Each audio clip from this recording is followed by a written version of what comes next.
Well, hello, my name is Andy Toth, and I've been involved with the Drum Corps Winter Guard marching band activity for a very long time. I aged out in 1997 from the Cavaliers, and I've been involved with Drum Corps ever since.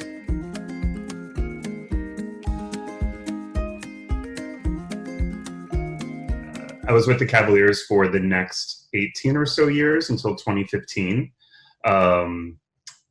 I was a choreographer and then sort of moved into a like visual coordinator type of role there, and took the 2016 season off and then resumed with Santa Clara Vanguard as the visual coordinator for the past 3 years. So 2017, 2018, and 2019.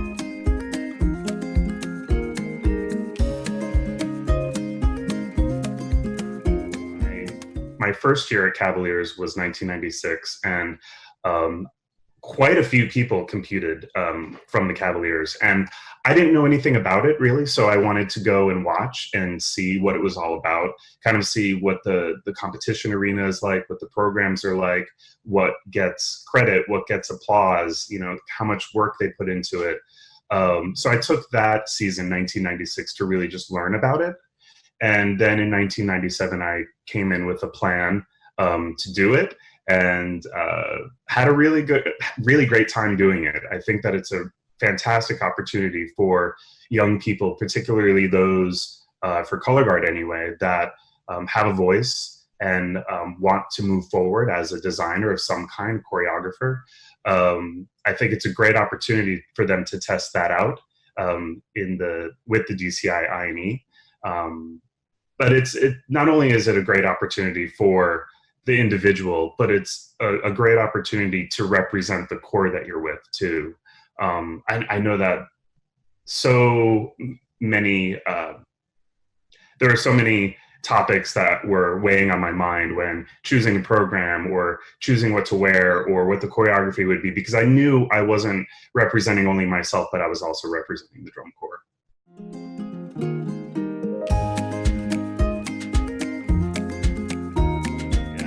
Well, because I was at Cavaliers and I had experienced the year before, I already knew that my friends that I was performing with were planning to do it.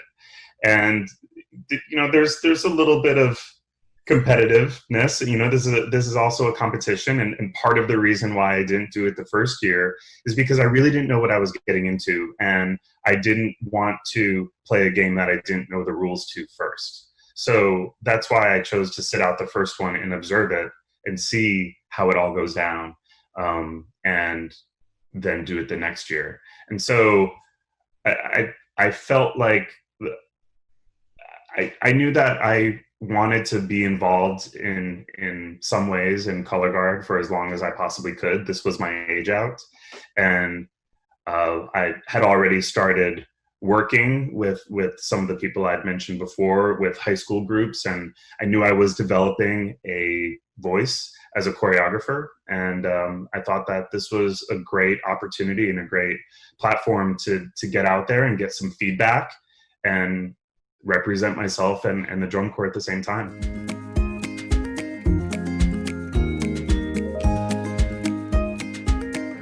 Well, the year before, I noticed that and this was in 1996, that the programs that people were delivering from auxiliary, which would be everything, rifle, saber, flag, anything that you want to use.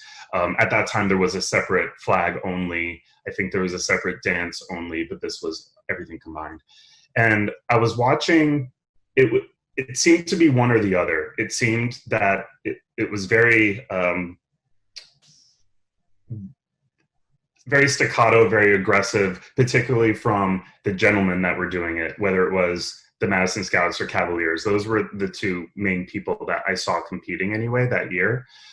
I was noticing that people were doing similar types of shows, that it was about doing tricks. It was about doing, showing off as many skills as they can, and not necessarily weaving them together in any sort of comprehensive way, or you know, it seemed to be vertical moments, skill, skill, skill, nothing bringing everything together. And I thought that it would be a good opportunity to present a program that told a little bit of a story was a little bit on the softer side, but still masculine, as I was also representing the Cavaliers too. So I went into it thinking that I would like to do something a little bit softer, less tricky, but a little bit more, have a little bit more movement base to it, have a little bit more subtlety, a little bit more nuance, and see what kind of credit that gets. And that style is what spoke to me at the time. And that's when I was sort of learning what my voice was. I felt like that's what my voice was becoming. And so I wanted to take the time to do that. So I chose the song of Kissing You from Romeo and Juliet. And I chose it because it was telling the tale of some longing. And oftentimes that type of story can make a person look vulnerable or weak. And so I wanted to try to tell the tale from Romeo's perspective, had the drinking of the potion been switched, and he was the one that was left over.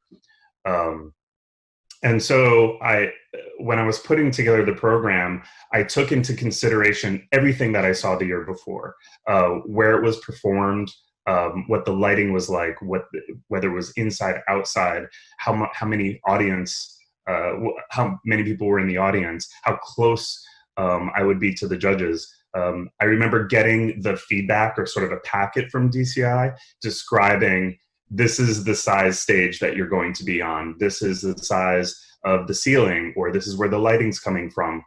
And so I took all of that to consideration. I didn't throw very high because I didn't know how high the ceiling was going to be. And so I knew that I had to put in skills that didn't have to do with high tosses or big tricks or anything like that. It had to be more contained. And so it took a lot of time presenting this. And oddly enough, when I get to the Disney park, and that very day, they say, oh, well, we're just going to move some stages around. We're going to put the auxiliary. This is going to be outside. It's going to be at Epcot now. And as far as I knew, it was going to be inside. There wouldn't be any wind. There wouldn't be any sun. I knew what the surface of the stage was going to be like. And all of that was taken away. Suddenly I was outside. It was a windy day. I was facing the sun. And the performance space was sort of like that painted cement almost. And the costume that I chose to wear had the arms were revealed, portions of the back were revealed. I was planning to go barefoot, and I couldn't because the stage was so hot.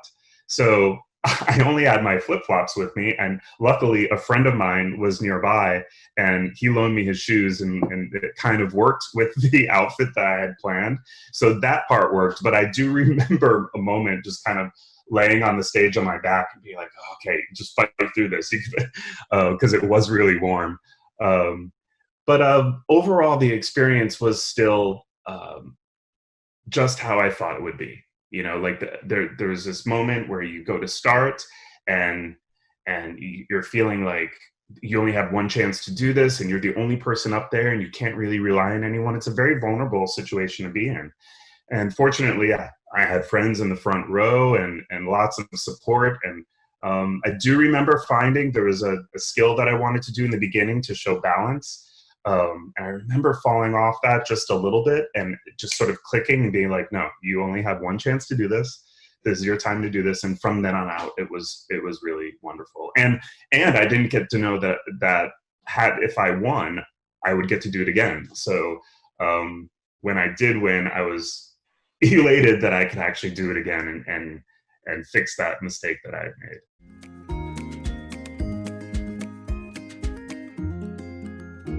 News is that this is a new event for everyone this year, right?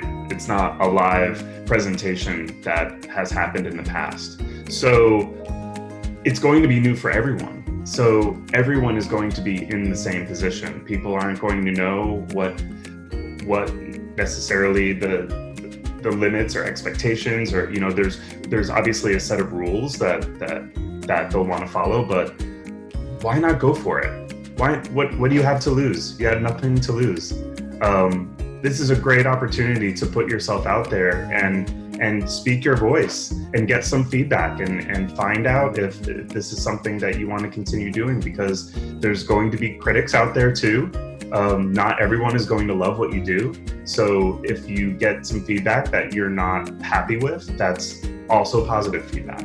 But I would say go for it. You have absolutely nothing to lose.